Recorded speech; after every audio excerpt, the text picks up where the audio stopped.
All right, little video about the Porsche. See, it's a little dirty right now.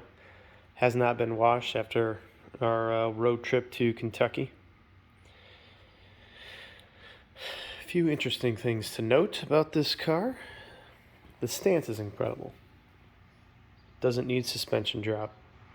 Doesn't need anything. But ironically, those white wheels were a factory option request by the owner. This 911 is a 4S. One telltale sign of the 4S is a big butt. The back wheels kind of flare out a little bit. You can see it in that curve there. Might be kind of hard to tell, but it is there.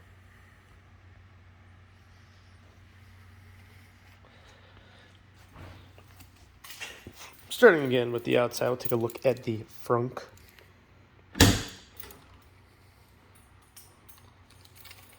It does have, oddly, a good-sized front trunk compartment. You can easily get one large suitcase in there, two smaller suitcases. It was easy for us to get down to Kentucky with all the stuff that we had in here. It was fully loaded, crutches and all. Just gotta gently press it down to close it. Another telltale sign that a car is a 4S. So when you look at these, the two tailpipes. Whatever reason that designates a 4S. This particular one has the sport package, so the exhaust can get quite loud. It's got a little baffle opening. Opens the baffle for increased sound. Sounds really great. And there you can see there a little bit more the side hump that juts out, designating the 4S. This particular roof is brown. It looks a little bit lighter on the camera than it does in real life. It's really quite dark, almost to a point where the first couple of times I was driving it, I thought it was black. This is very dark. Large Brembo style drilled rotors. Can't imagine how much a brake job is going to cost on this thing. There's a little view on the stance too. So it's 2-finger. That's about what I had on the TL. But ironically, the ride is much better. So we'll go around to the inside now.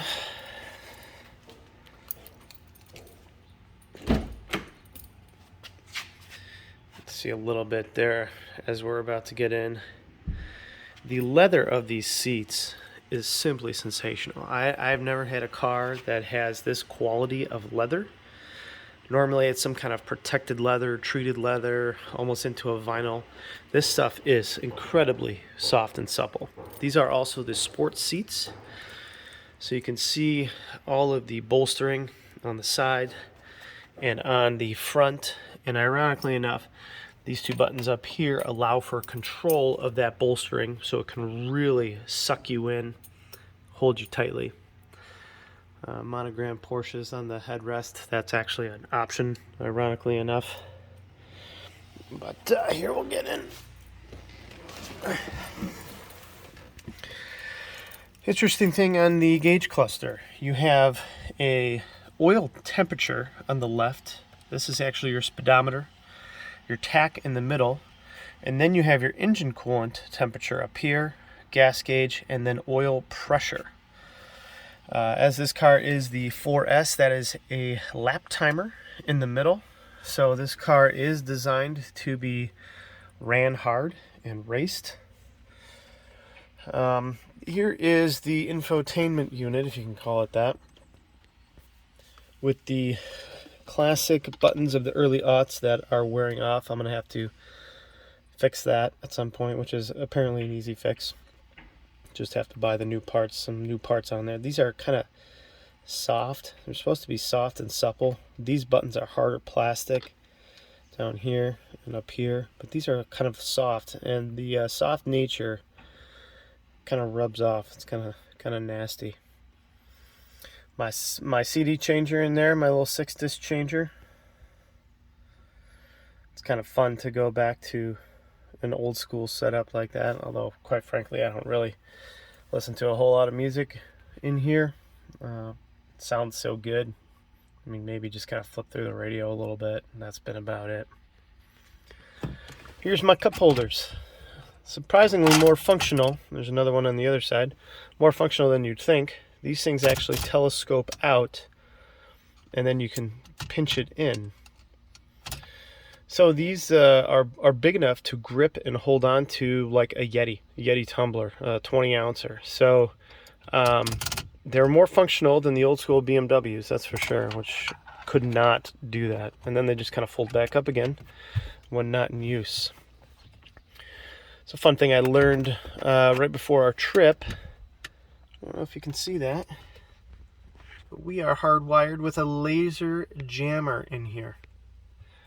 Laser jammer. So it is an old SRX. The laser jamming and everything and radar still works really well, but the problem is it doesn't have an account for the technology to block out all the unwanted filters of basic radar. So it goes constantly, and actually this little dot up here will flash green and red. Green when it's normal, red when it detects laser or radar, either one. And there's this mute button down here that they installed, which allows you to mute it. So it's a pretty clean setup, but not totally up to date. I want to do a little bit of research and see if I can use the existing probes and basically try to put a new unit here. This thing is actually pretty small, but that would be kind of neat if I can just update this thing and not have to use the radar detector. This is a Cobra Dual Pro 360. This thing is fantastic. I cannot recommend it enough. It is very, very good. Basically, my understanding is it's a rebadged Escort Max 360, and you're just not paying for the markup price. So that's pretty BA. So they had like a mutual agreement. It's the same guts, a little bit different housing. So it's a very nice, very cool setup. So, get this car started here. The key is on the left, which is kind of different. I have this cool Porsche brake that I got from the Porsche Museum in Stuttgart from my old buddy Holger on there. And we'll see if we can get a proper loudness on an engine startup. So I'm gonna just put it into driver 1 here. I'll put down the top. So just grab this little button down here, pulls down the top. Kind of see it in the rear view mirror. Oh, that looks really dirty. It just kind of bundles itself up, rolls back up the windows. Good to go. Alright, see if I can be quiet here and if we can hear the sound of the car upon startup. It is a stick, and the clutch has to be in for it to start. So here we go. Oh, yeah, baby. Oh, it sounds so good. I don't even know if you can really tell how good it sounds. Let's see here.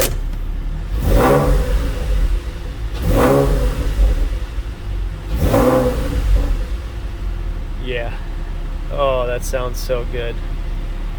So here you can see here the little green light lighting up. It's telling me I gotta get gas, put on my seatbelt.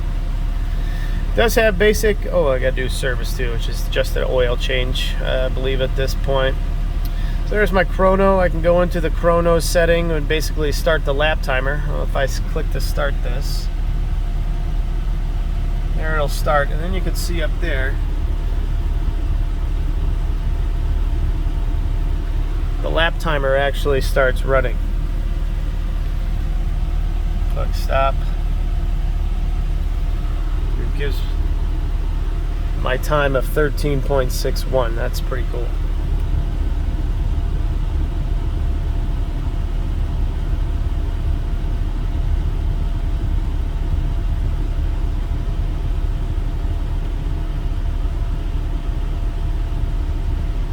Resets back to 0.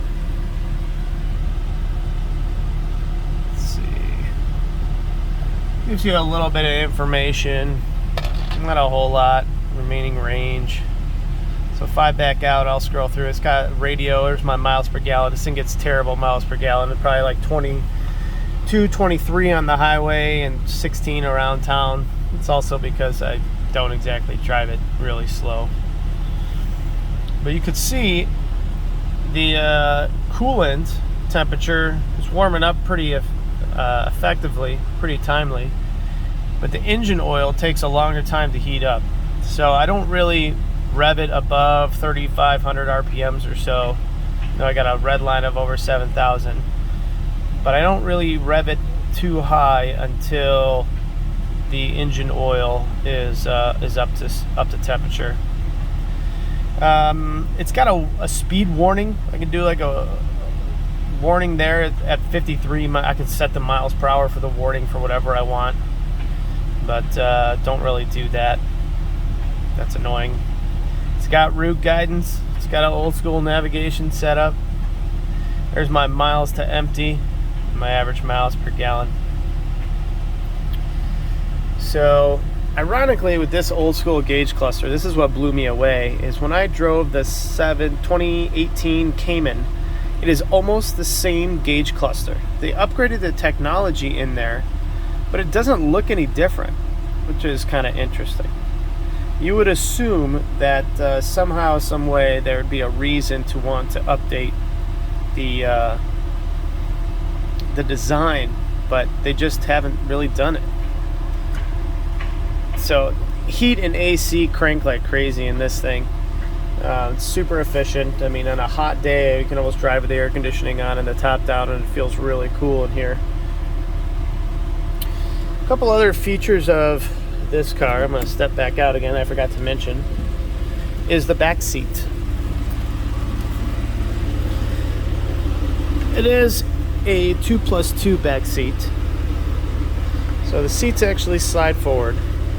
Can't really get an adult back here for a long period of time, but you can definitely get kids. You can see the kids rode to school this morning. There's plenty of room back there for kids.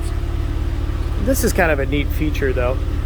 If you're taking a road trip or you're doing something where you got to drive a little bit extra, you can pop these things down and they go down halfway.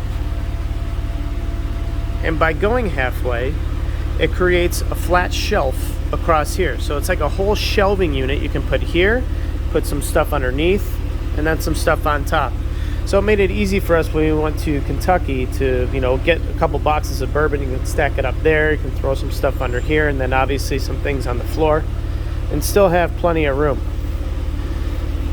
I'll pop this guy back up.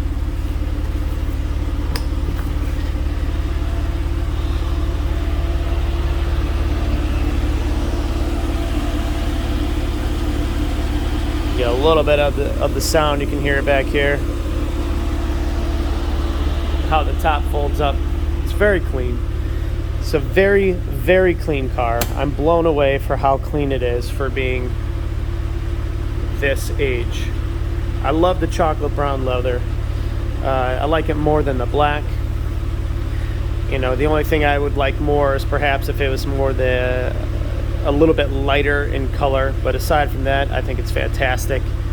So yeah, that is basically some of the fun and quirks and features of the C4S.